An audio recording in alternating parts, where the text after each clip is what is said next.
Bonjour tout le monde, bonjour à nos familles d'accueil pour résidences d'accueil à l'adulte. Faire un petit topo sur ce qui est arrivé cette semaine concernant la crise du coronavirus.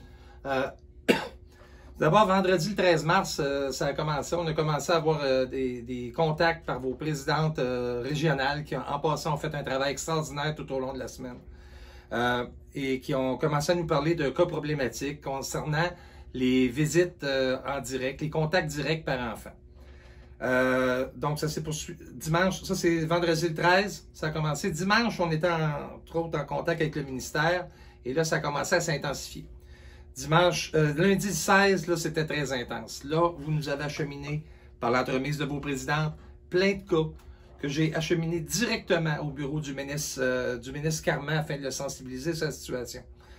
Mardi le 17, suite à ça, est tombée une directive du ministère de la Santé qui proscrivait les contacts. Donc, il y avait un arrêt de contact direct parent-enfant qui était dans une directive. Donc, on a fait une campagne d'information à ce moment-là par l'entremise de vos présidentes régionales, par l'entremise de les pages Facebook et les sites web. Le lendemain matin, coup d'éclat, on a eu la surprise que les établissements maintenaient, malgré la directive, maintenaient les contacts directs. Et selon les infos qu'on a obtenues auprès d'un CIS, ces changements ont eu lieu en soirée. Ces changements-là, ce qu'on a su par la suite, sont venus suite à la réunion de ce qu'on appelle la table de l'ensemble des DPJ régionales. Donc, l'ensemble des DPJ régionales se serait superposé à l'autorité du ministre, selon nos informations. Donc, ce mercredi-là, les CIS et les CIUS informent les familles, et là, c'est la panique. Et on fait une autre campagne d'infos pour vous informer de vos droits, pour vous informer que, pour nous, c'est la directive qui interdit les contacts qui devrait prévaloir. On a organisé une campagne courriel à laquelle on a eu une bonne participation, une campagne courriel auprès de la ministre Danielle Mécan et du ministre Carman.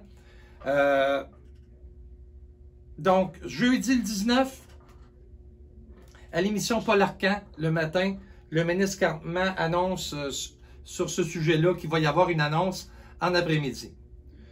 On attend. Moi, avant d'attendre ce matin-là, j'envoie un courriel au CIS et au CIUS et je demande d'utiliser des moyens technologiques pour faire ces contacts-là en attendant l'annonce du ministre Carman. C'est-à-dire qu'on ne fasse pas de contact direct, qu'on respecte la directive. Une seule réponse positive est arrivée et je tiens à les saluer, c'est le CIUS du Saguenay-Lac-Saint-Jean. Les autres, ça a été silence radio. Tout ce temps-là, encore des cas réels, vous nous acheminiez ça. Ces cas réels-là ont été acheminés au bureau du ministre encore. Finalement, en soirée, j'ai eu une information comme quoi il y aurait un arrêté ministériel pour arrêter les contacts directs. L'arrêté ministériel est arrivé hier soir. On en a pris connaissance ce matin. Immédiatement, j'ai envoyé un courriel au CIS et au CIUS tôt ce matin, avec copie de l'arrêté ministériel et une demande d'arrêter les contacts directs et s'ils ne les arrêtaient pas, c'est eux qui seraient responsables des foyers de contagion que ça pourrait occasionner et des conséquences qui seraient pour vous. Donc, suite à ça, la journée là s'est déroulée. On me dit que c'est plus calme, que vous semblez rassuré. Maintenant, on a comblé l'urgence. Je suis bien content que ce soit fait, surtout avec la fin de semaine qui s'en vient pour les sorties des enfants. C'est une question de santé publique. Les enfants, on ne veut pas les brimer dans leurs droits. On veut qu'ils puissent avoir des conversations avec les parents de moyens virtuels parce qu'on est dans des circonstances exceptionnelles. On est dans une crise sanitaire et on doit tous mettre l'épaule à la roue pour s'en sortir. Donc, il nous reste encore du travail à faire. Je suis dans ma phase 2. J'ai à intervenir auprès des directions de santé publique régionales, notamment quant aux nouveaux placements puis au déplacement des jeunes ou des usagers à l'adulte. On est dans le même pattern. Donc, on continue à faire ces actions-là.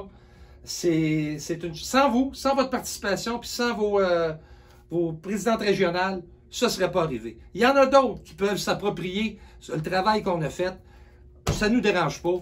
Nous, ce qui est important, c'est que vous soyez en sécurité, que nos familles d'accueil soient en sécurité, leurs familles, les enfants qui sont hébergés, et de même, et si ça profite à l'ensemble du Québec, c'est merveilleux.